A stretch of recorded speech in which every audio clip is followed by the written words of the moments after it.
সন্ত ৰামপাল গুৰু মহাৰাজ হৈছে এনে এজন মহাপুৰুষ যিজনে নিজৰ সত্য ভক্তি, তত্ত্ব জ্ঞান, কৰুণা আৰু সেৱাৰ বলত সমাজত এক নতুন আদৰ্শ বলবৎ কৰিছে।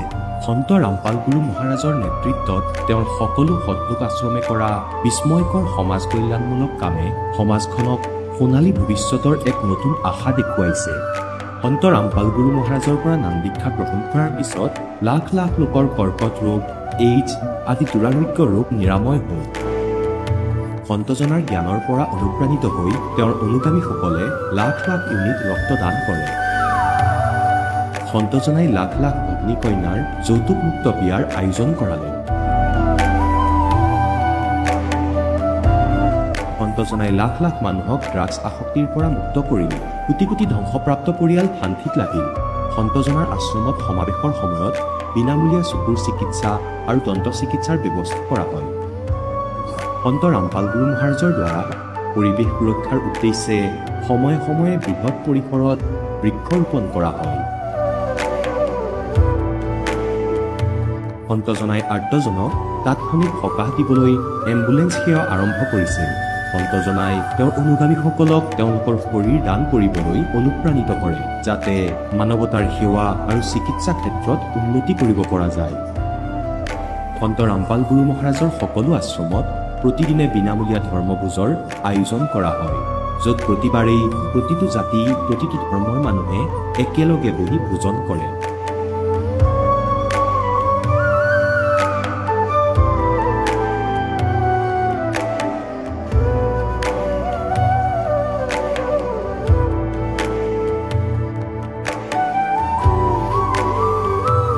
সন্ত ৰামপাল গুৰু মহাৰাজৰ আশ্ৰমত সহস্ৰাধিক বৃদ্ধ বৃদ্ধাই শ্ৰদ্ধা আৰু মৰমেৰে জীৱন যাপন কৰাৰ সুযোগ পায়। তেওঁলোকৰ থকা খোৱাৰ আৰু স্বাস্থ্যৰ সম্পূৰ্ণ দায়িত্ব সন্ত ৰামপাল গুৰু মহাৰাজে বহন কৰে। অনাথ শিশুৰ বাবে সন্ত ৰামপাল গুৰু মহাৰাজৰ সকলো আশ্ৰম বিশেষ বৰদানতকৈ কম নহয়, য'ত তেওঁলোকক শিক্ষা, সংস্কাৰ আৰু ভৱিষ্যতৰ বাবে উন্নত সুবিধা প্ৰদান কৰা হয়। বানপানী, ভূমিকম্প বা মহামাৰী যিয়েই নহওক, সন্ত ৰামপাল গুৰু মহাৰাজ আৰু তেওঁৰ অনুগামীসকল সদায় আৰ্তজনৰ বাবে আগৰণুৱা হৈ থাকে। কোভিড মহামাৰীৰ সময়ত সন্ত ৰামপাল গুৰু মহাৰাজৰ আশ্ৰমৰ পৰা কোটি কোটি লোকক খাদ্য, ঔষধ আৰু জীৱন ৰক্ষক সামগ্ৰী যোগান ধৰা হৈছিল। দুখীয়াক সকাহ কৰাই হওক বা যিকোনো শোষিত বা নিপীড়িত শ্ৰেণীৰ অধিকাৰ আৰু মৰ্যাদাৰ বাবে যুঁজ দিয়াই হওক, সন্ত ৰামপাল গুৰু মহাৰাজে সদায় তেওঁলোকৰ সকলো ন্যায্য দাবী চৰকাৰৰ ওচৰলৈ লৈ গৈছে আৰু তেওঁলোকক উপযুক্ত ন্যায় প্ৰদানৰ ক্ষেত্ৰত গুৰুত্বপূৰ্ণ ভূমিকা পালন কৰি আহিছে। সমাজত আধ্যাত্মিক আৰু সামাজিক মূল্যবোধৰ প্ৰতি সজাগতা অনাৰ প্ৰতিটো পদক্ষেপতে সন্ত ৰামপাল গুৰু মহাৰাজ মানৱতাৰ প্ৰকৃত সেৱক হিচাপে প্ৰমাণিত হৈছে। সন্ত ৰামপাল গুৰু মহাৰাজৰ জীৱনে আমাক শিকাইছে যে প্ৰকৃত সেৱা সেইটোহে যিটো নিস্বাৰ্থভাৱে কৰা হয়। আহক আমিও এই মহান সন্তজনৰ এই মহান সেৱাৰ কামত যোগ দিওঁ আৰু সন্ত ৰামপাল গুৰু মহাৰাজৰ পৰা নাম দীক্ষা লৈ আমাৰ জীৱন ধন্য কৰি তোলোঁ।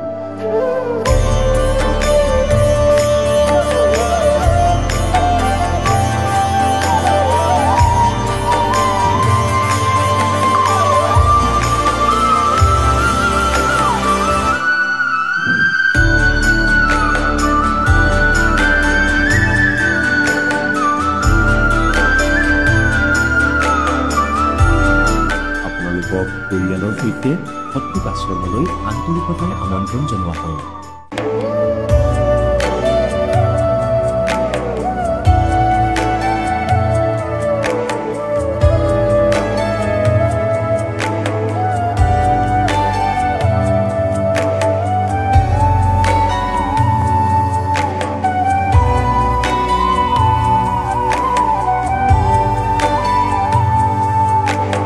গীতাত ভগৱানে নিজেই অৰ্জুনক কৈ আছে, তুমি সেই পৰমেশ্বৰৰ শৰণত যোৱা, তাৰ বাবে সেই সন্তৰ ওচৰলৈ যোৱা যিজন তত্ত্বদৰ্শী। একেদৰে হজৰত মুহাম্মদৰ আল্লাহে তেওঁক কৈছে যে আন কোনোবা পূৰ্ণ পৰমাত্মা আছে, তেওঁক পাবলৈ সেই তত্ত্বদৰ্শী সন্তজনক বিচাৰি লোৱা। সেইজন প্ৰভু কোন? এই কথা জানিবলৈ অনুগ্ৰহ কৰি অৱশ্যেই শুনক জগতগুৰু তত্ত্বদৰ্শী সন্ত ৰামপাল গুৰু মহাৰাজৰ অমৃত বচন, সকলো পবিত্ৰ ধৰ্মৰ পবিত্ৰ শাস্ত্ৰৰ আধাৰত। নমস্কাৰ। নমস্কাৰ। আপোনাৰ শুভ নামটো? সোণালী সূত্ৰধৰ। আপুনি কোন ঠাইৰ পৰা আহিছে? ধুবুৰী ডিষ্ট্ৰিক্ট, অসমৰ পৰা আহিছোঁ। আপুনি সন্ত ৰামপাল গুৰুমাজৰ পৰা নাম দীক্ষা কেতিয়া লৈছিল? 2020 চনৰ 26 জানুৱাৰী। আপুনি তেখেতৰ পৰা নাম দীক্ষা লোৱাৰ আগতে আপুনি পৰম্পৰাগত কিবা ভক্তি সাধনা কৰিছিলনে? হয়, মই আমাৰ সমাজত কৰা সকলো দেৱ দেৱীকে পূজা কৰিছিলোঁ, ব্ৰত কৰিছিলোঁ। তাৰপিছত আৰু মই গুৰু ধাৰণ কৰিছোঁ, ব্ৰহ্মচাৰ্যৰ গুৰু, যোগ ধৰ্মৰ যিটো ব্ৰহ্মচাৰ্য বুলি কয়, সেইটো ধাৰণ কৰি মই তাতে সেৱা পূজা কৰিছিলোঁ। আৰু মই হঠযোগ কৰিছিলোঁ, মূৰটো তলত দি ভৰিকেইখন ওপৰত কৰি মই জয়গুৰু বুলি সাধন কৰিছিলোঁ। তাৰপাছত জয়গুৰুৰ সেই যোগ ধৰ্মৰ ব্ৰহ্মচাৰ্য সাধন সিদ্ধি হৈছে। তেতিয়া মই সেই সময়ৰ গুৰুজীকো দেখিলোঁ। তাৰপাছত শিৱ ভগৱানক দৰ্শন কৰিলোঁ, ভগৱতীক, দুৰ্গাক, তাৰপাছত জগত মাতাক দৰ্শন কৰিলোঁ। আপুনি যিহেতু আপোনাৰ হিন্দু সমাজত প্ৰচলিত পৰম্পৰাগত ভক্তি সাধনা কৰিলে, আপুনি যোগ সাধনা কৰিছিলে, লগতে আপুনি গুৰু ধাৰণ কৰি ভক্তি সাধনা কৰি আছিলে, তাৰ দ্বাৰা আপুনি ভগৱানক দৰ্শন পাইছিলে, ভগৱান শিৱকো দৰ্শন পোৱাৰ কথা ক'লে। তেনে ক্ষেত্ৰত আপুনি সন্ত ৰামপাল গুৰুমাজৰ শৰণলৈ কিয় আহিব লগা হ'ল? তাতে মই যিটো হঠযোগ কৰিছিলোঁ, যদিও মই ভগৱান শিৱ, কালী মাতা, দুৰ্গা মাতা, ভগৱতী মাতা, জগন মাতা আৰু এইবিলাক ভগৱানক মই দৰ্শন পাইছোঁ, তথাপি মোৰ এটা অসুখ হৈছিল।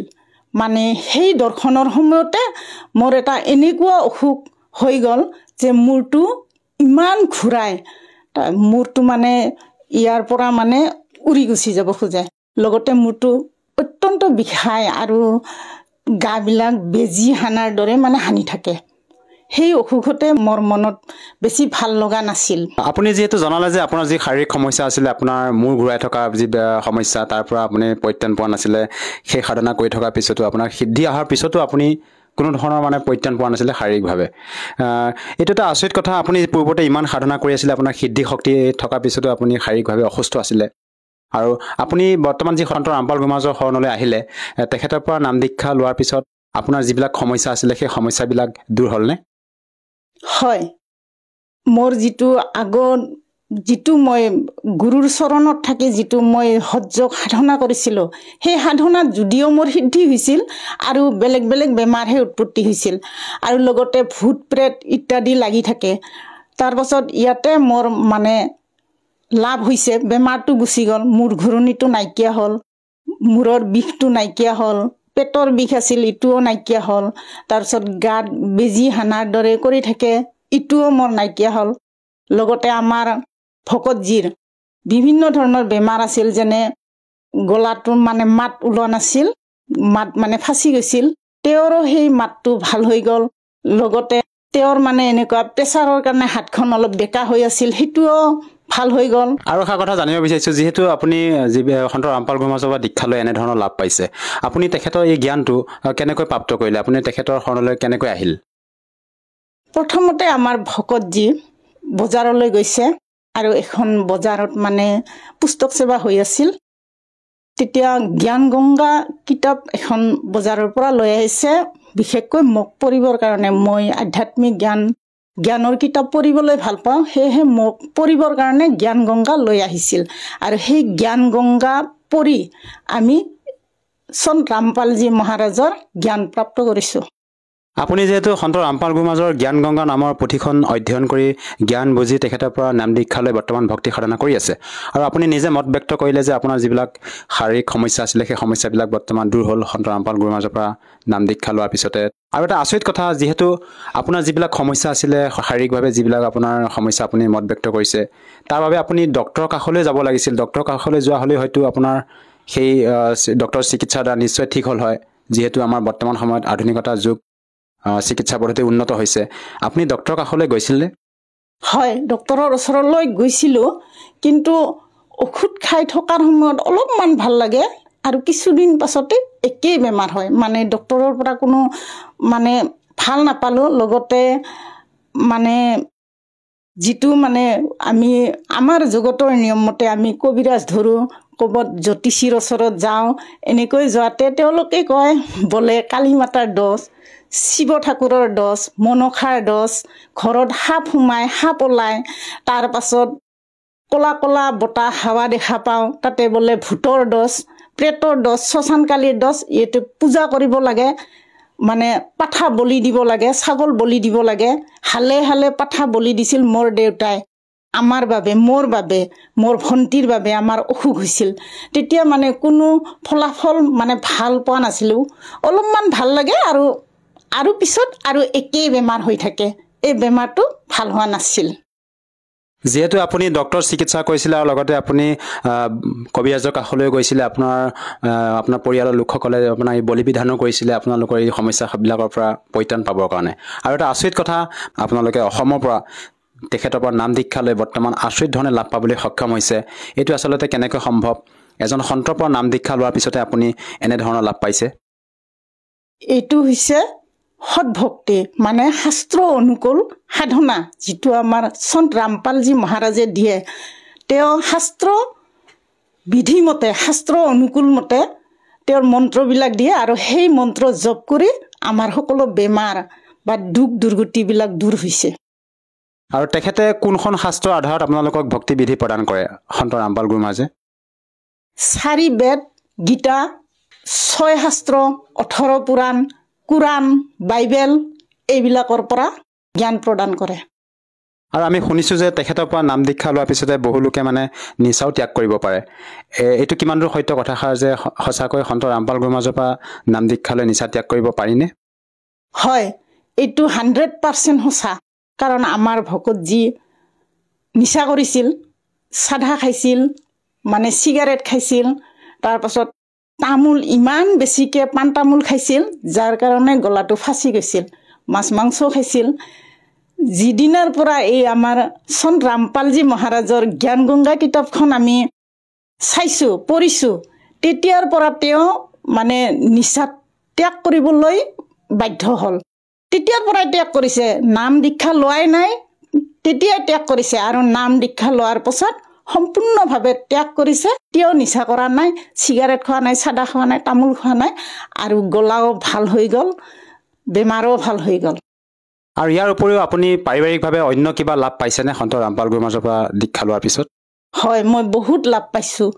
এনেকুৱা যে কিছুমান চমৎকাৰ আছে। যেতিয়া মই আমাৰ ভকতজী আগত দীক্ষা লৈছে 6 মাহমান আগত, তাৰপাছত যেতিয়া মই জগতৰ পূজা কৰি আছিলোঁ, দেৱ দেৱী পূজা, তেতিয়া ভকতজীয়ে মানে ফটো থৈছিল।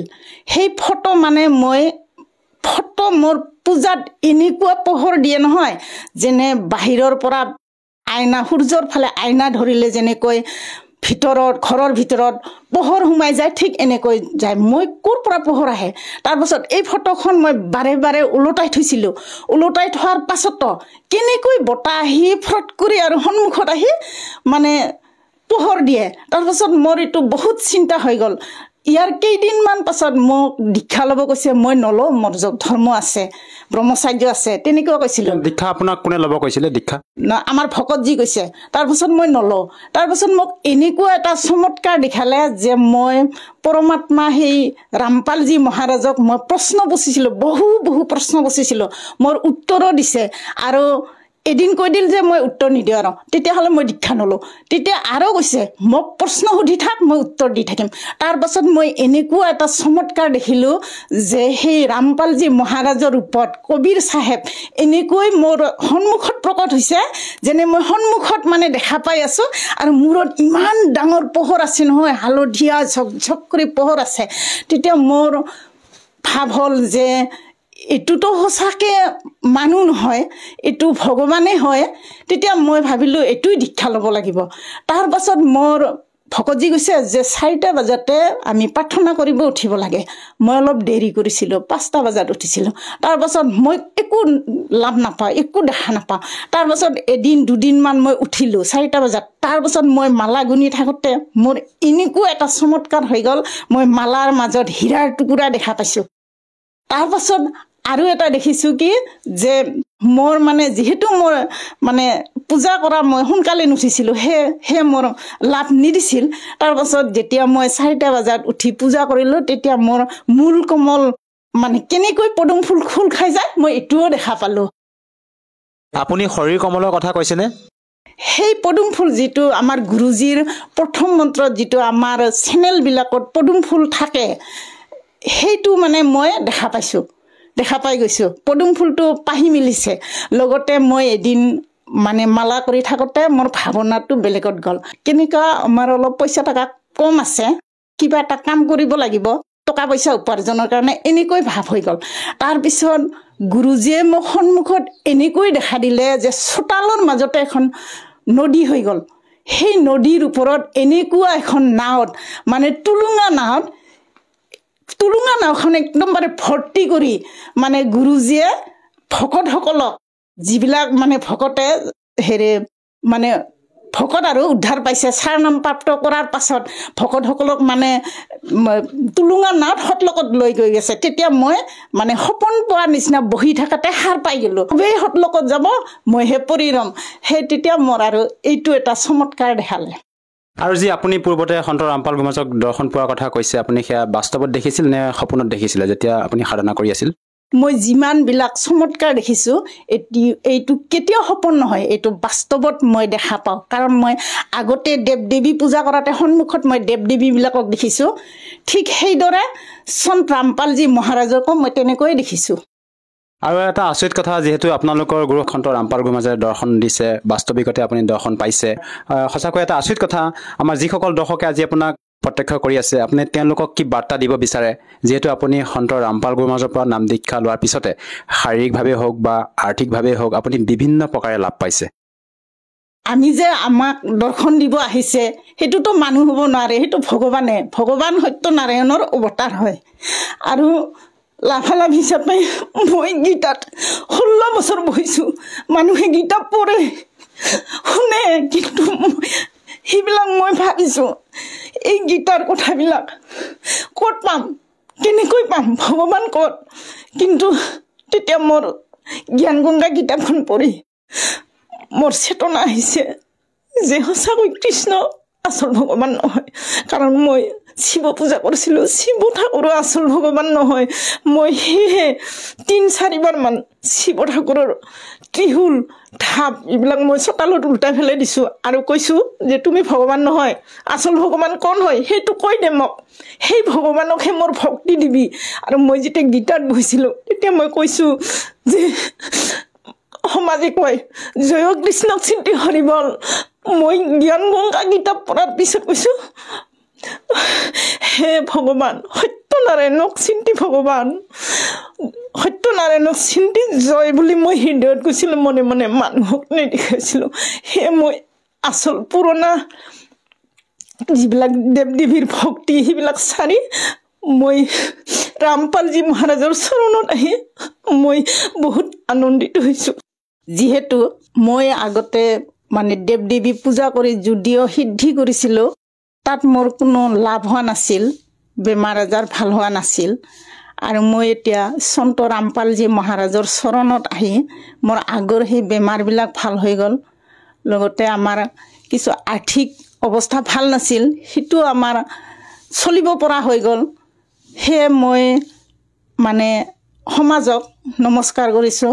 আপোনালোকেও সন্ত ৰামপালজী মহাৰাজৰ জ্ঞান গংগা, জীৱনৰ সুগম পথ, গীতা তোমাৰ জ্ঞান অমৃত এই কিতাপবিলাক পঢ়ি জ্ঞান আহৰণ কৰক।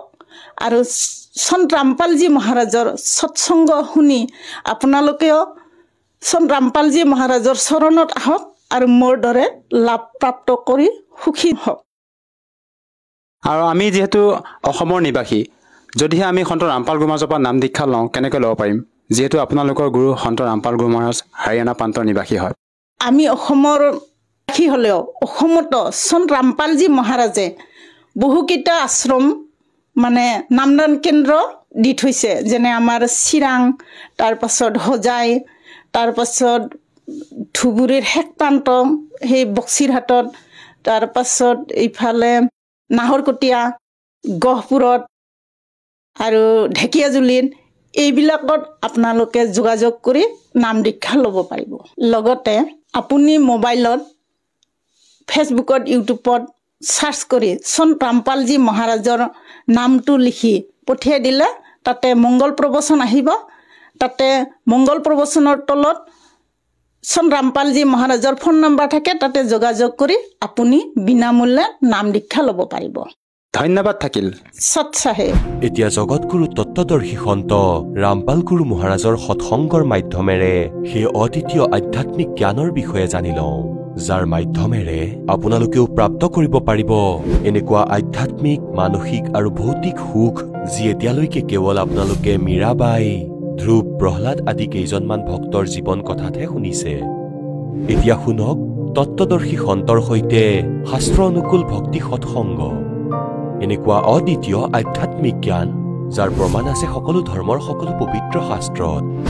তেওঁ সম্ভৱত মানে যিজনৰ জন্ম হয়, অৰ্থাৎ মনুষ্যৰ মাকৰ গৰ্ভেৰে জন্ম লৈ আহে, প্ৰপদ হয়, সাকাৰ হয়। আৰু কোনোবাজনে কয় অসম্ভৱত, অৰ্থাৎ যাৰ জন্ম নহয় তেওঁ নিৰাকাৰ হয়। কয় যে সাকাৰ আৰু নিৰাকাৰৰ নিৰ্ণয় পৰমাত্মা কেনেকুৱা হয় সেয়া ক'ব তত্ত্বদৰ্শী সন্তই। হীনা নাম সেই তত্ত্বদৰ্শী সন্তই ক'ব, তেখেতৰ পৰা গৈ শুনা। আৰু পাছত কি কোৱা হৈছে তিনিওটা শ্লোকত, 10, 11, 12, 13 এই 4টা শ্লোকত মন্ত্ৰ যজুৰ্বেদ অধ্যায় নম্বৰ 40ৰ 10ৰ পৰা 13লৈ আকৌ এইটো ক'লে যে কোনো এজনেতো কোনো ভাষা বিশেষৰ অক্ষৰ জ্ঞান হৈ গ'লে, বিদ্যাপ্ৰাপ্ত হৈ গ'লে তেওঁক বিদ্বান বুলি ধৰি লয়, আৰু যাৰ অক্ষৰ জ্ঞান নাই তেওঁক অবিদ্বান বুলি কৈ দিয়া হয়। বিদ্বান আৰু অবিদ্বানকো সেই তত্ত্বদৰ্শী সন্তই ক'ব যে বিদ্বান কোন হয় আৰু অবিদ্বান কোন হয়, তেওঁক সোধা। গতিকে ইয়াৰ পৰা সিদ্ধ হ'ল যে পবিত্ৰ বেদ আৰু পবিত্ৰ গীতা, শ্ৰীমদ ভাগৱত গীতা, এই দুয়োটাতে একেধৰণৰ জ্ঞানেই প্ৰদান কৰে। কাৰণ শ্ৰীমদ ভাগৱত গীতা এই 4খন পবিত্ৰ বেদৰ সাৰাংশ হয়। কোড ৱৰ্ড ইয়াত অত্যাধিক আছে। 4খন বেদক শ্বৰ্ট কৰি পূৰ্ণ পৰমেশ্বৰে এই কালৰ ভিতৰত এটা ৰিমোটৰ দ্বাৰা প্ৰেৰণা দিলে। মহাভাৰতৰ যুদ্ধত শ্ৰীকৃষ্ণত প্ৰৱেশ কৰি এই কালে এই শ্ৰীমদ ভাগৱত গীতাৰ পবিত্ৰ জ্ঞান ক'ব লগা হৈছিলে। এতিয়া যুদ্ধত আৰু শাস্ত্ৰ পঢ়াৰ অৰ্থ কি? তাত অস্ত্ৰ চম্ভালিব লাগে, কোনটো উঠাম আৰু কোনটো থম। গতিকে পৰমেশ্বৰে তাত এনেকুৱা সময় দেখিছিলে, কবিৰ পৰমেশ্বৰে কালৰ পৰা নিজৰ প্ৰেছাৰেৰে গোটেইখিনি ক'বলৈ বাধ্য কৰালে। কোনোৱেতো নকয় যে মই কাল হওঁ, কচায়ো নকয় যে মই কচাই হয়, ডাকুৱেও নিজকে ডাকু বুলি নকয়, তেওঁলোকেও লাজ কৰে। তেন্তে ইয়াৰ মাধ্যমত ক'লে 11 নম্বৰ অধ্যায়ৰ 32 নম্বৰ শ্লোকত যে মই কাল আৰু সকলোকে খাবলৈ আহিছো, আৰু মোৰ ওম নাম হয়। শ্ৰীমদ ভাগৱত গীতা অধ্যায় নম্বৰ 8 মন্ত্ৰ নম্বৰ 13। ओम इति एकाक्षरम ब्रह्म व्यवहारन मां मनुसमरण ये प्रयाति तजन देहम सयाति परमाम गतिम। গীতাৰ জ্ঞানদাতা এই কালে কৈ আছে শ্ৰীকৃষ্ণত প্ৰৱেশ কৰি যে মোৰ ব্ৰহ্মৰ কেৱল এটা ওম অক্ষৰ আছে, নাথিং এলছ, আৰু মোৰ কোনো ধৰণৰ মন্ত্ৰ পূজাত নাই। আৰু ইয়ে প্ৰিয়াতি তজন দেহম, যিজনে শৰীৰ এৰাৰ সময়ত তেওঁৰ নাম স্মৰণ কৰি যায় ওম নামৰ, सयाति परमाम गतिम। সেয়া ওম নামৰ পৰা পোৱা যি লাভ আছে, গতি আছে, সেয়া মোৰ পৰম গতি, সেয়া প্ৰাপ্ত হ'ব। আৰু লগত এইটোও কৈ দিলে 17 নম্বৰ অধ্যায়ৰ শ্ৰীমদ ভাগৱত গীতা অধ্যায় নম্বৰ 17 শ্লোক নম্বৰ 23 স্পষ্ট কৰি দিলে যে ओम तत्सत इति निर्देश ब्रह्मणे त्रिविध समर्थ है। ব্ৰাহ্মণে মানে সচিদানন্দ ঘন ব্ৰহ্মৰ, অৰ্থাৎ সেই পৰম অক্ষৰ ব্ৰহ্মৰ, তেওঁক পাবলৈ ওম আৰু তৎ আৰু সৎ এই 3 প্ৰকাৰৰ মন্ত্ৰ আছে। ইয়াকেই জপ কৰাৰ নিৰ্দেশ আছে, স্মৰণ কৰাৰ নিৰ্দেশ আছে। এই 3টা বিধিৰে তেওঁৰ স্মৰণ হয়, 3টা বিধিৰে। এতিয়া পুণ্যাত্মাসকল আপোনালোকক অলপ দেখুৱাও সৎ গ্ৰন্থ। তেতিয়া আমি বুজিব পাৰিম, পৰমাত্মাক চিনিব পাৰিম। আজি পৰমেশ্বৰে গোটেই বিশ্বতে মানৱ সমাজক শিক্ষিত কৰিলে। পুণ্যাত্মাসকল, লাখ লাখ বছৰ পাৰ হৈ গ'ল মনুষ্যৰ, কেৱল নিজৰ জীৱিকাক লৈহে সীমিত কৰি ৰাখিছে এই কালে। কোনোবাই যদি ভক্তি কৰিব বিচাৰিছে তেনেহলে ব্ৰহ্মা বিষ্ণু মহেশ্বৰ অথবা মন্দিৰ মছজিদ গুৰুদ্বাৰত যাওক, মূৰ দুৱাই কৰ্ম নষ্ট কৰক আৰু মৃত্যু প্ৰাপ্ত কৰক, জন্মক বেয়া কৰি গৈ থাকক। আৰু প্ৰথমে শিক্ষা নাছিলে। আপোনালোকে ইতিহাস উঠাই চাওক আগৰ, যদি কোনো যুগত শিক্ষা আছিলেও তেন্তে সেয়া কেৱল এটা বৰ্গ, এটাই বৰ্ণ, ব্ৰাহ্মণ বৰ্ণইহে এই শিক্ষাৰ অধিকাৰী আছিলে আৰু তেওঁলোকে নিজৰ সদগ্ৰন্থক যিভাৱে বুজিছিলে সেয়াৰ আধাৰতে আগলৈ প্ৰচাৰ কৰিছিলে আৰু আন জনতাসকলে নিজৰ জীৱন নিৰ্বাহত লাগি থাকিছিলে। ঋষি মহৰ্ষিসকলে গৈ তেওঁলোকক সৎসংগ শুনাইছিলে, বচন শুনাইছিলে, পৰমাত্মাৰ মহিমাৰ বিষয়ে কৈছিলে। তেওঁলোকৰ পৰাই শুনি যেনেকৈ জ্ঞান অৰ্জন নকৰক কিয় সাধাৰণ মানুহে ভক্তি অৱশ্যেই কৰিছিলে, কিন্তু অক্ষৰ জ্ঞান নাছিলে। যি কাৰণে আজিলৈকে এই অমূল্য খাজানা আমাৰ সদগ্ৰন্থত ৰখা আছে, আমাৰ হাত লগা নাই। যিসকল সংস্কৃত পঢ়োতা আছিল তেওঁলোকৰ আধ্যাত্মিক জ্ঞান নাছিলে, সেই তত্ত্ব জ্ঞান নাছিলে, সচিদানন্দ ঘন ব্ৰহ্মৰ বাণীৰ জ্ঞান নাছিলে, সেই সচিদানন্দ ঘন ব্ৰহ্মৰ বাণীৰ জ্ঞান নাছিলে, যাৰ বিষয়ে শ্ৰীমদ ভাগৱত গীতা অধ্যায় নম্বৰ 4 শ্লোক নম্বৰ 32 কৈছে যে বহুত বিস্তাৰিতভাৱে আৰু বহু ভালদৰে বহুখিনি যজ্ঞ অৰ্থাৎ ধাৰ্মিক অনুষ্ঠানৰ বিধি সেই সচিদানন্দ ঘন ব্ৰহ্মৰ বাণীত বৰ্ণিত আছে। আৰু ইয়াক জানিলে বুজিলে তুমি পৰিপূৰ্ণভাৱে কৰ্মবন্ধনৰ পৰা মুক্ত হৈ যাবা। আৰু সেই জ্ঞান তত্ত্বদৰ্শী সন্তই ক'ব 4ৰ্থ অধ্যায় 36 নম্বৰ শ্লোকত। আকৌ সেই তত্ত্বদৰ্শী সন্তৰ পৰিচয় দিলে 15 নম্বৰ অধ্যায়ৰ 1ম শ্লোকত,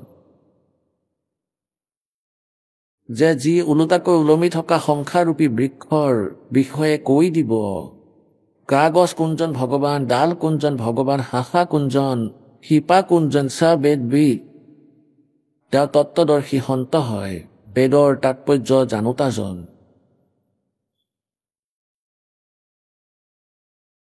পৰমেশ্বৰ কবিৰদেৱে 600 বছৰ আগতেই এই নিজৰে ৰচনাৰ নিজেই জ্ঞান দিছিলে। अक्षर पुरुष एक पेड़ है और सर पुरुष उसकी डार और तीनों देवा शाखा हैं ये पात रूप संसार। আৰু পৰমাক্ষৰ ব্ৰহ্ম সেই শিপা হয়, সেই মূল হয়, যি বৃক্ষ বাহিৰত দেখা দিয়ে, তাতকৈ সেই দেখা নিদিয়া তাৰ পাত পৰোক্ষ হয়, যি গুপ্ত সেয়া মূল হয়, মাটিৰ ভিতৰত আছে। গতিকে পৰমেশ্বৰে নিজৰ মহিমা নিজেই কৈ গৈছে। অক্ষৰ পুৰুষ এডাল গছ হয়, যে মাটিৰ বাহিৰত যি গাগছ দেখা পোৱা যায় সেই গাগছ ধৰি লওক অক্ষৰ পুৰুষ হয়। শ্ৰীমদ ভাগৱত গীতা অধ্যায় নম্বৰ 15 শ্লোক নম্বৰ 16 আৰু 17 যি বৰ্ণনা কৰিছে সেইটো বিষয়ে কওঁ। আৰু ক্ষৰ পুৰুষ বাকী ডাল, যাক জ্যোতি নিৰঞ্জন বুলিও কোৱা হয়। এডাল বৃক্ষ গছ আগলৈ গৈ ডাল হৈ যায়, ডাল শকত শকত ডাল, ইয়াৰ পিছত ইয়াৰ শাখাৰ উৎপন্ন হয়। এনেকৈ এই 3জন দেৱতাই শাখা হয় আৰু পাত ৰূপ সংসাৰ। এবাৰ চাওক এই সংসাৰ ৰূপী বৃক্ষৰ চিত্ৰ। এয়া হ'ল ওলোটাকৈ ওলমি থকা সংসাৰ ৰূপী এডাল বৃক্ষ, এডাল গছ। ইয়াতে ওপৰৰ ফালে শিপা আছে, ঊৰ্ধ্ব মূলন অধে শাখান। শ্ৰীমদ ভাগৱত গীতা অধ্যায় নম্বৰ 15 শ্লোক নম্বৰ 1 কেৱল ইমানেই বৰ্ণিত কৰিছে যে ওপৰৰ ফালে শিপা আৰু তলত 3 গুণ ৰূপী ৰসগুণ ব্ৰহ্মা, সদগুণ বিষ্ণু, উত্তম গুণ শিৱদেৱ ৰূপী শাখা। ওপৰৰ ফালেতো শিপা আছে, দিব্য পৰম পুৰুষ অৰ্থাৎ পৰমেক্ষৰ ব্ৰহ্ম পূৰ্ণ পৰমাত্মা শিপা হয় সংসাৰৰূপী বৃক্ষৰ। আৰু কেৱল ইমানেই ভেদ দিয়া আছে গীতাত, ঊৰ্ধ্ব মূলন আৰু অধে শাখান। এইখিনিয়ে ওপৰত শিপা থকাটো, তলত শাখা থকাটো, 3 গুণ ৰূপী শাখা থকা সংসাৰৰূপী বৃক্ষ হয়। আৰু যিজন সন্তই ইয়াৰ গোটেই বিভাগৰ বিষয়ে ক'ব পাৰিব, छंदासी यस्य प्रणानी ये तम वेद स वेदविद, যিয়ে ইয়াৰ গোটেই ভাগক সন্ধ মানে ভিন্ন ভিন্ন বিভাগৰ বিষয়ে যোনে ক'ব পাৰিব চ বেদবিদ তেওঁৱেই তত্ত্বদৰ্শী সন্ত হয়। গতিকে কবিৰ পৰমেশ্বৰ দেৱে কৈছে যে অক্ষৰ পুৰুষ এডাল গছ হয়, কাৰণ মাটিৰ বাহিৰতো যি দেখা পোৱা যায় এয়া সেই গছ হয়। গতিকে ভিতৰতো পৰমাত্মা পৰোক্ষ হৈ আছে, গুপ্ত হৈ আছে। অক্ষৰ পুৰুষ এডাল গছ আৰু ক্ষৰ পুৰুষ ইয়াৰ ডাল। এই ক্ষৰ পুৰুষ এই গছডালৰ এইবোৰ এনেকুৱা এনেকুৱা যথেষ্ট ডাল থাকে, ইয়াৰ মাজৰে এজন ক্ষৰ পুৰুষ এই ব্ৰহ্ম, বাকীখিনি ডাল। और तीनों देवा शाखा है ये पात रूप संसार। সচিদানন্দ ঘন ব্ৰহ্ম অৰ্থাৎ কবিৰ বাণী আজিৰ পৰা 600 বৰ্ষ আগতে পৰমাত্মাই জ্ঞান প্ৰদান কৰিছিলে। অক্ষৰ পুৰুষ এডাল গছ আৰু এই জ্যোতি নিৰঞ্জন ক্ষৰ পুৰুষ বাকীখিনি ডাল, আৰু তিনি দেৱ শাখা হয় বাকী পাত ৰূপ সংসাৰ। গতিকে পৰমেশ্বৰ স্বয়ং আহে, যথাৰ্থ জ্ঞান দিয়ে। সেইকাৰণে তেওঁ নিজৰ যথাৰ্থ জ্ঞানক লোকোক্তিৰ মাধ্যমত প্ৰদান কৰে, যি কাৰণে তেওঁক কবিৰ দেৱ বুলি কোৱা হয়। কবিৰ তেওঁক কবি বুলি কোৱা হয়, তেওঁৰ বাস্তৱিক নামো কবিৰ দেৱ বুলি কোৱা হয়। ৱেল নন হয় সেই কবিৰ। আৰু এয়া গুপ্ত, এই পৰম অক্ষৰ ব্ৰহ্ম, পূৰ্ণ ব্ৰহ্ম, পৰম অক্ষৰ ব্ৰহ্ম। পৰম অক্ষৰ পুৰুষ কোৱা বা পৰম অক্ষৰ ব্ৰহ্ম বুলিও ক'ব পাৰা। উত্তম পুৰুষ তুমি অন্য, এই লোকত্ৰয়ম অবিষয় বিভৰ্তি। উত্তম পুৰুষ তুমি অৰ্থাৎ সঠিক পৰমাত্মা শ্ৰেষ্ঠ ভগৱানটো কোনো আন হয়, যিয়ে সকলোৰে ধাৰণ পোষণ কৰে। কাৰণ সংসাৰৰূপী বৃক্ষ লালন পালন তেওঁৰ লালন পালন কোনে কৰে? এই শিপাৰ পৰাই বৃক্ষৰ লালন পালন হয়। গতিকে সেই শিপাৰূপী পৰমাত্মা হয়, তেওঁ মূল হয়। ঊৰ্ধ মূলম ওপৰত শিপা থকা সেই দিব্য পৰম পুৰুষটো শিপা আৰু তিনি গুণৰূপী শাখা হয়।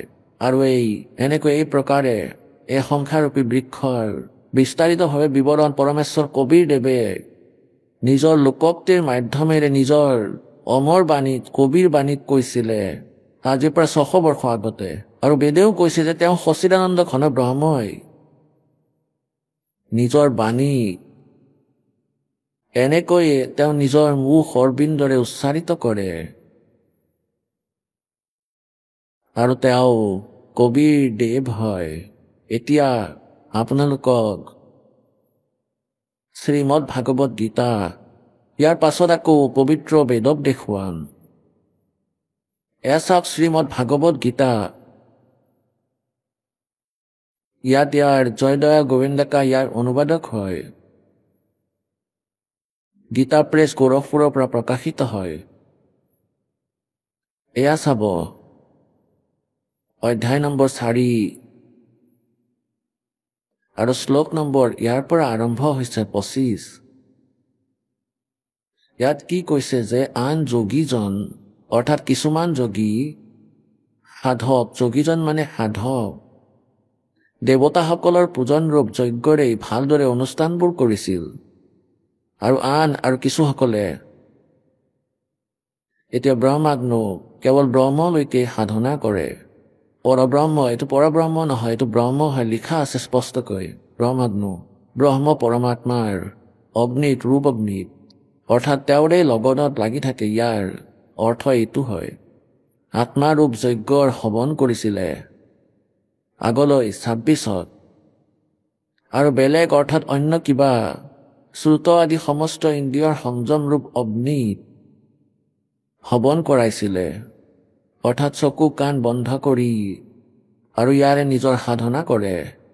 বেলেগ যোগীজন শব্দ আদি অৰ্থাৎ শব্দ, স্পৰ্শ, ৰূপ, ৰস, গন্ধ এই বিকাৰবোৰক এৰাৰ বাবে বহুত কিছুমান ক্ৰিয়া কৰি থাকে। ইন্দ্ৰিয়বোৰক অগ্নিত হৱন কৰাইছিলে। আৰু 27ত আন যোগীজন অৰ্থাৎ কিছু ইন্দ্ৰিয়বোৰৰ সম্পূৰ্ণ ক্ৰিয়াক আৰু প্ৰাণৰ সমস্ত ক্ৰিয়াক, প্ৰাণ মানে শ্বাসৰ ক্ৰিয়াবোৰক জ্ঞান প্ৰকাশিত আত্মসংযম ৰূপ যোগ ৰূপ অগ্নিত হৱন কৰিছিলে। অৰ্থাৎ কিছুমানে আত্মসংযমতে প্ৰয়ত্নশীল হৈ থাকে। 28ত বহু সাধক বহুত ব্যক্তিয়ে দ্ৰব্য সম্বন্ধী যজ্ঞ কৰিবলৈ গৈ আছে, যেনেকৈ ক'ৰবাত ভোজ ভাত খোৱালে, ক'ৰবাত কিবা মন্দিৰ বনালে, ধনৰ দ্বাৰা যিবোৰ ক্ৰিয়া কৰা হয় তাকে মুক্তি মানে। কিছুমানে তপস্যাৰূপী যজ্ঞ কৰিবলৈ গৈ আছে, কোনোবাই তপস্যাৰূপী অনুষ্ঠান কৰে, তপস্যা কৰি থাকে। আনসকলে কেৱল কিছুমান যোগেই কৰি থাকে, আসন যোগ অভ্যাস, ক'ৰবাত কোনো প্ৰকাৰে ক'ৰবাত কা ৰাখি দেখুৱাই দিলে, ক'ৰবাত কিবা কৰিলে, এনেকুৱা ধৰণৰ ক্ৰিয়াবোৰতে লাগি থাকে। বহুতে অহিংসা আদি তীক্ষ্ণ ব্ৰতেৰে যুক্ত, অৰ্থাৎ যেনেকৈ মুখত কাপোৰ বান্ধি খালী ভৰিৰে ঘূৰি ফুৰা, শীতকালে হওক বা গৰমেই হওক, তেওঁলোকে ইমানেই ক্ৰিয়া কৰে, যত্নশীল পুৰুষে। আৰু কিছুমান স্ব-অধ্যায় ৰূপ জ্ঞান যজ্ঞ কৰি আছে, যেনেকৈ গীতাৰ ডেইলি পাঠ কৰিবলৈ লৈছে, কোনোৱে গায়ত্ৰী মন্ত্ৰ বনাই ৰাখিছিলে, ইয়াক বাৰে বাৰে ৰিপিট কৰি থাকে, এনেকুৱাই কিবা কিবি কৰি থাকে। 29-30ত কি ক'লে? আৰু বহুতো যোগীজনে অপান বায়ুত প্ৰাণবায়ুক হৱন কৰে, অৰ্থাৎ নিজৰ ভিতৰতে ক্ৰিয়াবোৰ কৰি থাকে, পান অপান বায়ু ছেট কৰি থাকে, প্ৰাণবায়ুক অপান বায়ুত হৱন কৰে। আৰু অন্য কিমানেই নিয়মিত আহাৰী, অল্প আহাৰী হৈয়ে থাকে, ফুল ফল খালে, কেৱল ফলেই খালে এটা দুটা, তেনে কৰাজন প্ৰাণায়াম, প্ৰাণ পুৰুষ, প্ৰাণ আৰু অপানৰ গতিক ৰখাই প্ৰাণক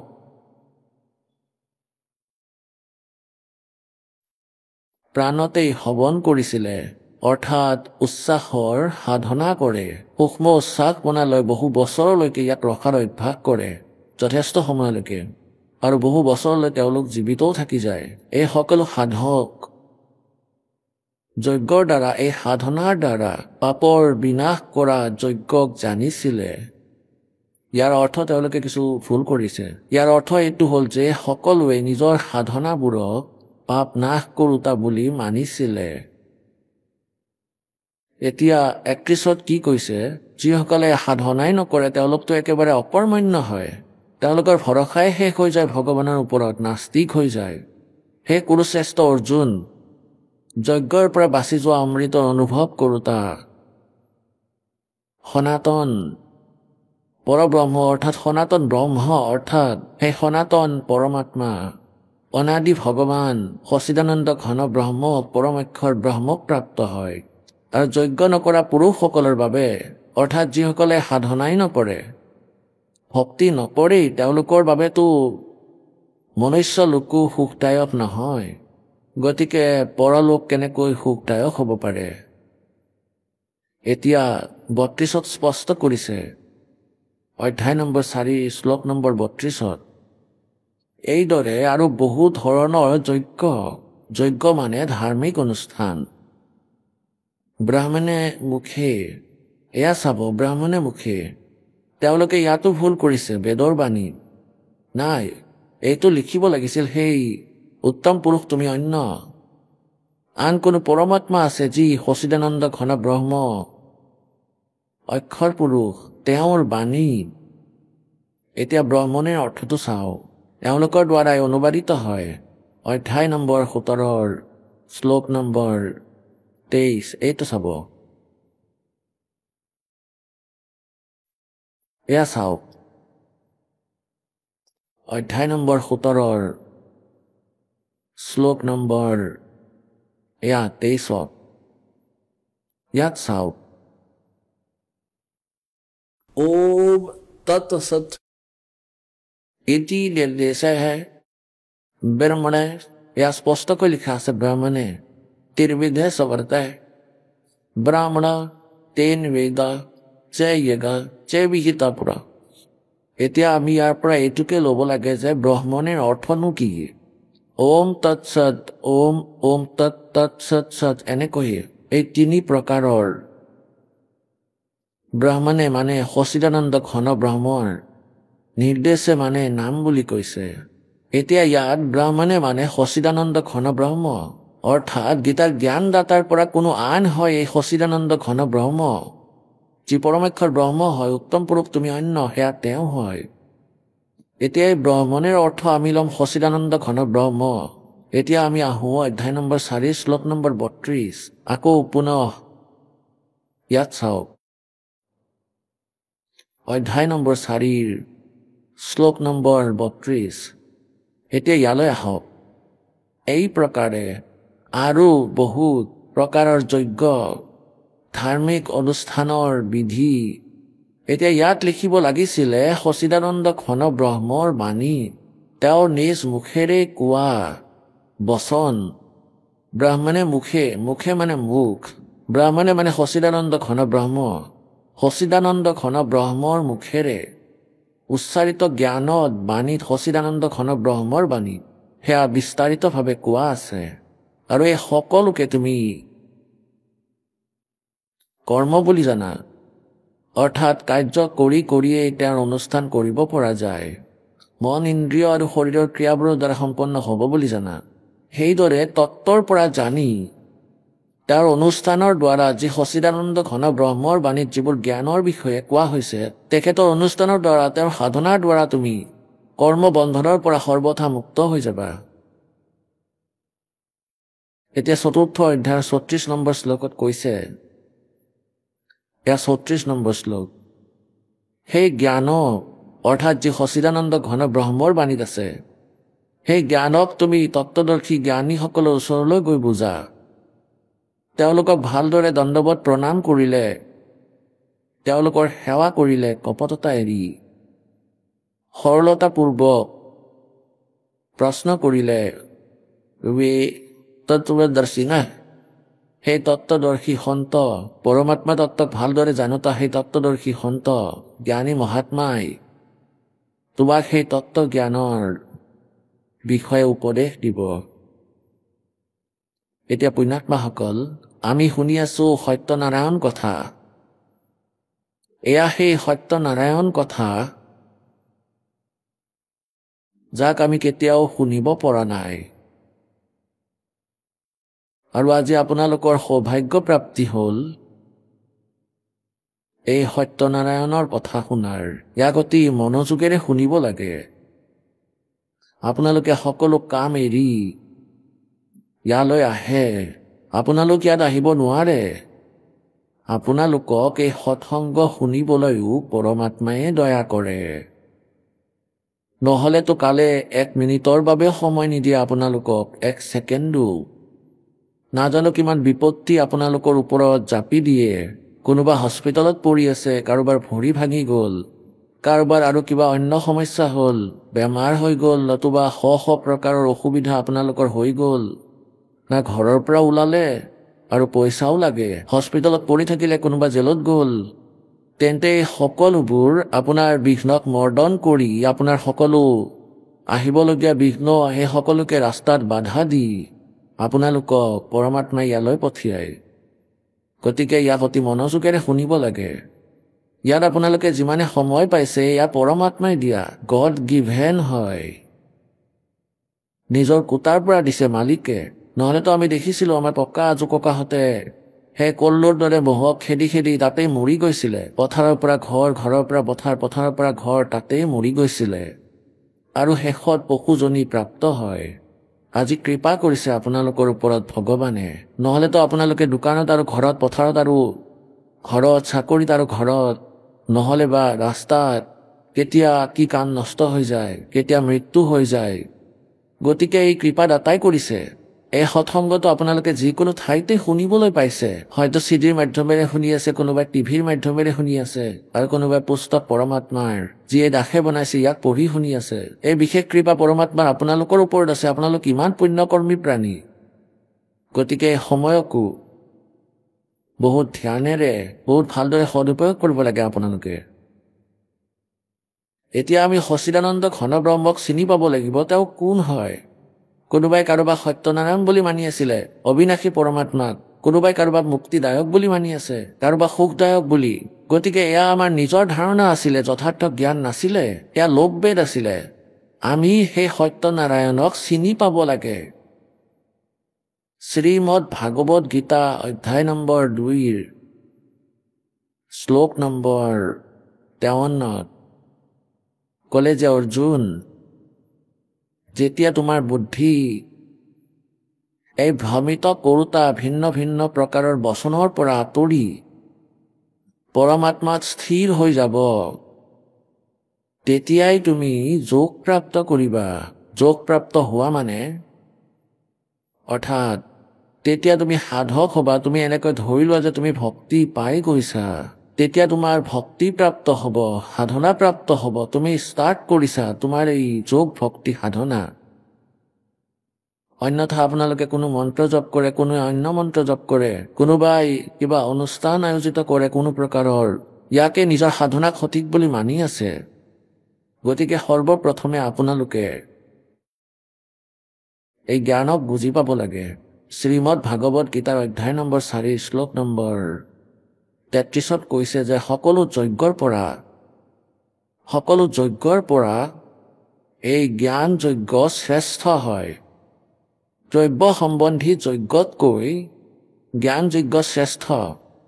দ্ৰব্য সম্বন্ধী যজ্ঞ কি হয়? যেনেকৈ আপোনালোকে ক'ৰবাত ভাণ্ডাৰা কৰিলে, কোনো ভিখাৰী পইচা দি দিলে বা আন কিবা দান কৰিলে, কাৰোবাক কিবা কাপোৰ দিলে, ক'ৰবাত কোনো মন্দিৰ বনাই দিলে, কোনোৱে ধৰ্মশালা বনালে, কয় যে এই সকলো দ্ৰব্য সম্বন্ধ জ্ঞানতকৈ জ্ঞান যজ্ঞ শ্ৰেষ্ঠ।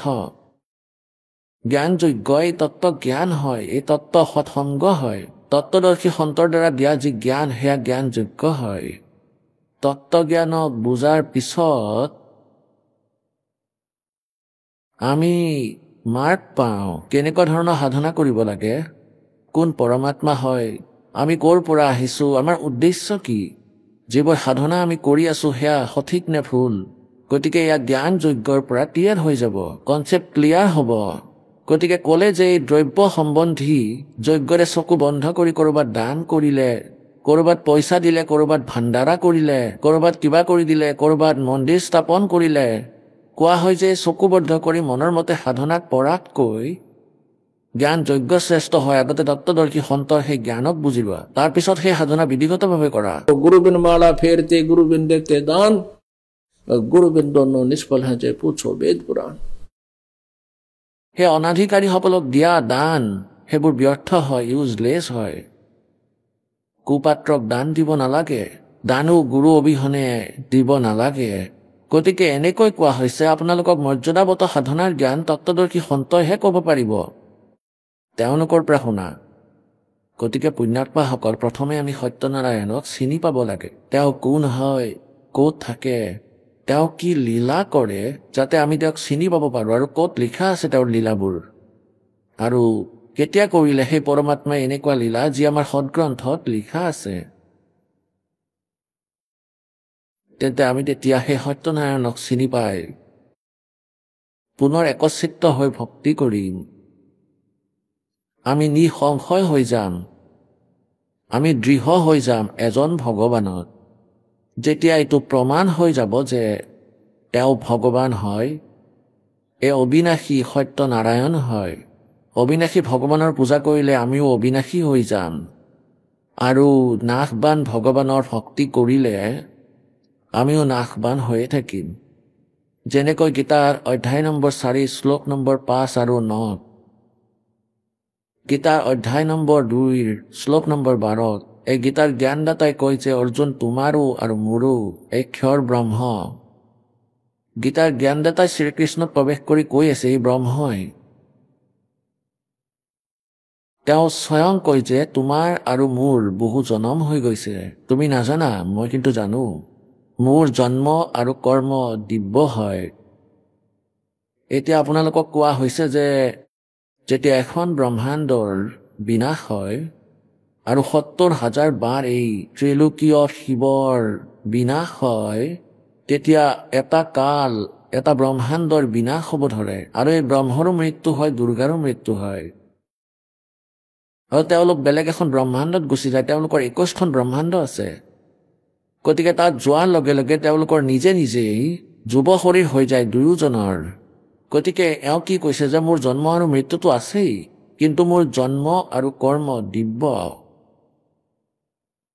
এতিয়া জন্মটো এনেকুৱা দিব্য হৈ গ'ল যে নিজে নিজে তেওঁলোকৰ ডেকা শৰীৰ হৈ যায়, পৰমাত্মা কবীৰদেৱৰ কৃপাৰে। আহক আমি এতিয়া সেই শ্ৰদ্ধালুসকলৰ অনুভৱবোৰ জানো, যিসকলে জগতগুৰু তত্ত্বদৰ্শী সন্ত ৰামপাল গুৰু মহাৰাজৰ পৰা দীক্ষা প্ৰাপ্ত কৰিছে তথা তেওঁ কোৱা ভক্তি মাৰ্গ এওঁলোকে অৱলম্বন কৰি আছে। নমস্কাৰ। সত চাহেব। কি নাম আপোনাৰ? পিংকি দাসী। আপুনি ক'ৰ পৰা আহিছে? দিল্লী মঙ্গলপুৰীৰ পৰা। আপুনি সন্ত ৰামপালদেৱ মহাৰাজৰ পৰা নাম দীক্ষা কেতিয়া ল'লে? 27 ডিচেম্বৰ 2000। সন্ত ৰামপালদেৱ মহাৰাজৰ পৰা নাম দীক্ষা লোৱাৰ আগত আপুনি কিবা ভক্তি সাধনা কৰিছিলেনে?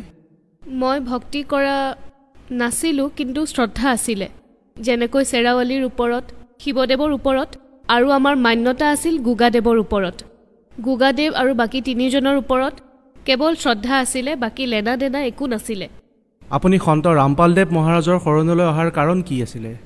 সন্ত ৰামপালদেৱ মহাৰাজৰ শৰণত সেইকাৰণে আহিলোঁ যে মোৰ ইমান বেমাৰ আছিলে, বহুত বেছি। যদি গণিব ধৰোঁ ওপৰৰ পৰা তললৈকে, যদি গণাও ধৰক 24 ঘণ্টাই মূৰৰ বিষ আৰু চকুৰে একেবাৰে নেদেখা হৈ গৈছিলোঁ। নাক বন্ধও হৈছিলে, মানে 25 দিনটো চৰ্দিয়ে হৈ থাকে আৰু 4 দিন ঠিকে থাকে। তাৰপিছত মোৰ গোটেই দাঁত লৰি গৈছিলে, দাঁতৰ আলুৰ পৰা দাঁত এৰ খাই গৈছিলে। মোৰ বুকুটো বিষ আছিলে, গলতো বহুত বিষ হৈ আছিলে, আঁঠুৰ বিষ, হাতৰ বিষ, আৰু এই ভৰিত শিৰাৰ ওপৰত শিৰা উঠিছিল। মোৰ ইমানেই বিষ হৈছিল, বহুত বেছি আছিল। যদি ৰাতিপুৱা লেট্ৰিন কৰোঁ গধূলিলৈকে বিষ থাকে। ইয়াৰ কাৰণে মই ৰুটি খোৱাও কমাই দিছিলোঁ, যাতে লেট্ৰিন কমকৈ যাব লগা হয়, কিন্তু ওলোটাকৈ শৌচ বেছি টান হ'ল। শৌচ টান হোৱাৰ বাবে বিষ বেছি হ'ব ধৰিলে। ৰাতিপুৱাৰ পৰা গধূলি 4 বজালৈ বিষ নকমিছিলে। এই সময়খিনিত ইমান কষ্ট পাইছিলোঁ, বহুত বেছি। আকৌ মোৰ এই খৰৰ বেমাৰ আছিলে, কাৰণ মোৰ দেউতাৰো সেই বেমাৰেই আছিল আৰু বৰদেউতাৰো আৰু মোৰ খুৰাৰো সকলোৰে এই বেমাৰ আছিল, আৰু মোৰো এই বেমাৰ হ'ল। ইয়াত দাগ আছিলে মোৰ ইমান ডাঙৰ, আৰু খুজতি বহুত হৈছিলে, আৰু ইয়াতো পানী জ্বলা হৈছিলে আৰু ফুটিও গৈছিলে। ইয়াৰ বাবে মই কষ্ট পাইছিলোঁ। ঠাণ্ডাৰ দিনততো গোটেই হাততে হৈ গৈছিলে।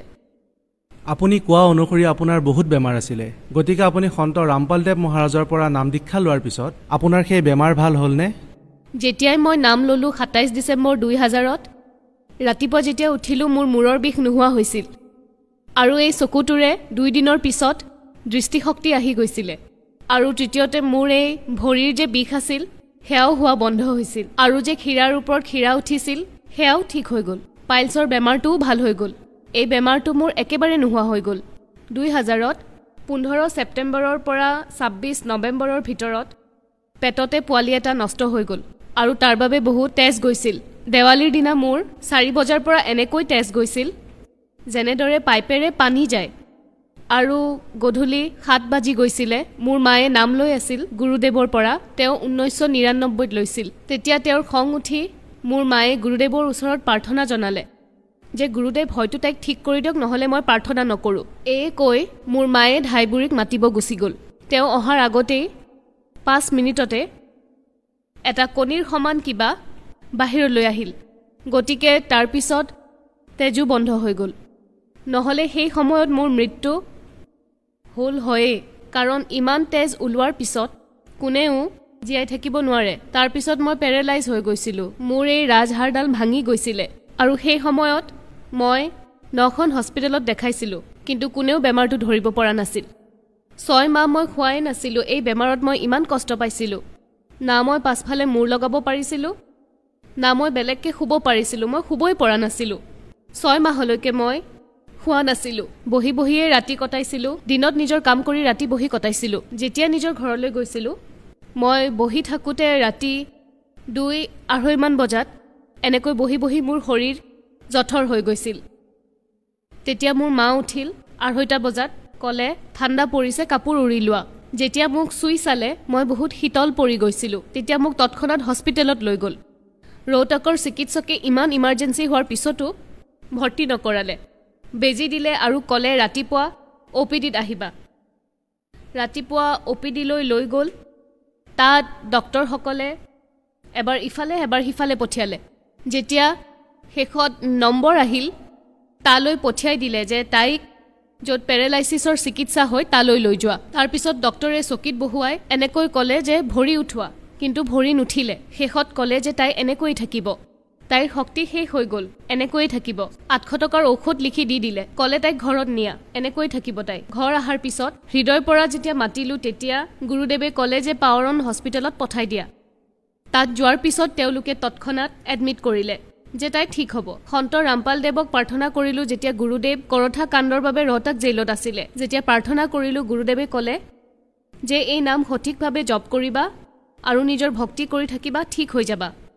আৰু তাৰপিছত এখন ফটো, ইয়াত এইজন ল'ৰা ই পেটত আছিল, বেল্ট লগোৱা আছে।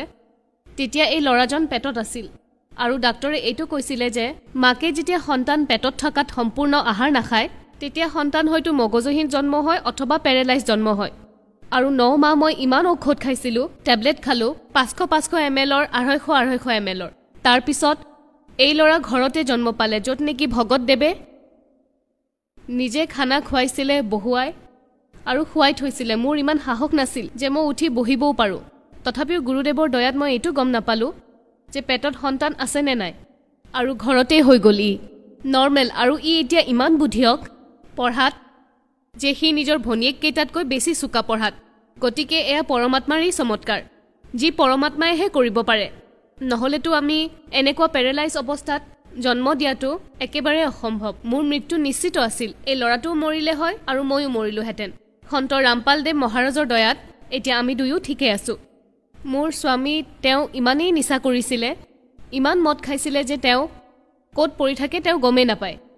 ইমান মাছ মাংস খাইছিলে আৰু এইবোৰ বিড়ি, চিগাৰেট, গুটকা, তম্বাকু এনেকুৱা একো বস্তু নাছিল যি নাখায়।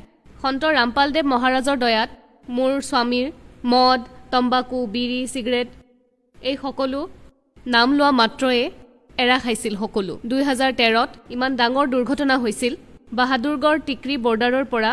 যি ভগতদেৱৰ গাড়ী আছিল, আমি 5 জন আছিলোঁ তাত। ভগতদেৱে তাত ৰমেইনী লগাই থৈছিলে, যি আমাৰ গুৰুদেৱে গায় সেয়া লগাইছিল। তাৰপাছত এইটো মই গম নাপাওঁ এক্সিডেণ্ট ক'ত হ'ল, কেতিয়া হ'ল, কেনেকৈ হ'ল। মোৰ যেতিয়া চকু খুলিলে তেতিয়া মই বাহাদুৰগড় হস্পিটেলত আছিলোঁ, য'ত নেকি সকলোৱে এইটো কৈছিলে যে যিকেইজন মানুহ গাড়ীত আছিলে কোনো নিজিয়াব। এই ল'ৰাটো আগৰ ছিটত বহি আছিল আৰু সকলো আইনা ভাঙি গৈছিলে, আইনা ভাঙি ওলাই গৈছিল বাহিৰলৈ। আগত বহিছিল ই আৰু ইয়াৰ 10 মিনিটতে চেতনা ঘূৰি আহিছিল, য'ত নেকি ই ইমান কণ আছিলে যে যদি ইয়াক এক থাপ্পৰো মাৰে নাজানো ক'ত গৈ পৰিব, কিন্তু সি এতিয়া ইয়াতেই আছে। গুৰুদেৱক যেতিয়া প্ৰাৰ্থনা কৰিছিলোঁ গুৰুদেৱে এইটো কৈছিলে যে এই 5 জনো ঠিক হৈ যাব। পৰমাত্মাৰ শৰণত আছিলে এওঁলোক, নহ'লে 5 জনৰে মৃত্যু হ'ল হয়। মোৰ ভৰিখন ভঙাই আছে, ইয়াত মোৰ লোহা লগোৱা আছে 16ডাল। মোৰ এয়া ঔষধ নোখোৱাকৈ ছেট হৈ গ'ল। সন্ত ৰামপাল দেৱ মহাৰাজৰ দয়াত ভৰিও নিজে নিজে ঠিক হৈ গ'ল। মোৰ স্বামীকো কামৰ পৰা উলিয়াই দিছিলে, এইটো কৈছিলে যে তোমাক স্থায়ী নকৰোঁ, এনেকৈ থাকা যদি থাকা। তেতিয়া তেওঁলোকে কৈছিলে যে কাম এৰি দিম। 17 জনক কামৰ পৰা উলিয়াই দিছিল। সন্ত ৰামপাল দেৱ মহাৰাজক প্ৰাৰ্থনা কৰাত গুৰুদেৱে ক'লে যে পাই যাব, আৰু পিছত কেৱল মোৰ স্বামীয়েহে কামটো পালে, বাকী কোনেও নাপালে। আপুনি সন্ত ৰামপাল দেৱ মহাৰাজৰ পৰা নাম দীক্ষা লোৱাৰ পিছত লাভেই লাভ হ'ল। গতিকে আপোনাক যিসকল শ্ৰদ্ধালুৱে চাই আছে, বিশেষকৈ সেই কষ্টত থকা মহিলাসকল, তেওঁলোকক কি ক'ব? তেওঁলোকলৈ এইটোৱে প্ৰাৰ্থনা যে এতিয়া বৰ্তমানত সন্ত ৰামপাল দেৱ মহাৰাজ কবিৰ চাহেবৰ অৱতাৰ হয়, স্বয়ং পৰমাত্মা আহিছে। যিসকল মা ভনীৰ যাৰ স্বামীয়ে নিচা কৰে, যিবোৰ বেমাৰ আছে, সন্ত ৰামপাল দেৱ মহাৰাজৰ শৰণত আহিলে সকলো কৰ্ম কাট খাই যায়, বেমাৰ কাট খায়, আৰু তেওঁলোকো সন্ত ৰামপাল দেৱ মহাৰাজৰ শৰণলৈ আহক আৰু নিজৰ মুক্তি কৰাওক। সন্ত ৰামপাল দেৱ মহাৰাজৰ পৰা নাম দীক্ষা কেনেকৈ ল'ব পাৰিম? আমাৰ গুৰু সৎসংগ সন্ত ৰামপাল দেৱ মহাৰাজৰ সৎসংগ সাধনা চেনেলত আহে, শ্ৰদ্ধাত আহে, আৰু তাত তলত শাৰী আহে, তাত ফোন নম্বৰ আহে, তাত যোগাযোগ কৰক। আৰু আপুনি যিখন জিলা অথবা ৰাজ্যত থাকে ফোন কৰক আৰু আপোনাক নামদানৰ ঠাইখনৰ বিষয়ে কৈ দিব, আপুনি তালৈ গৈ নামদান ল'ব পাৰে। ধন্যবাদ। সৎ চাহেব।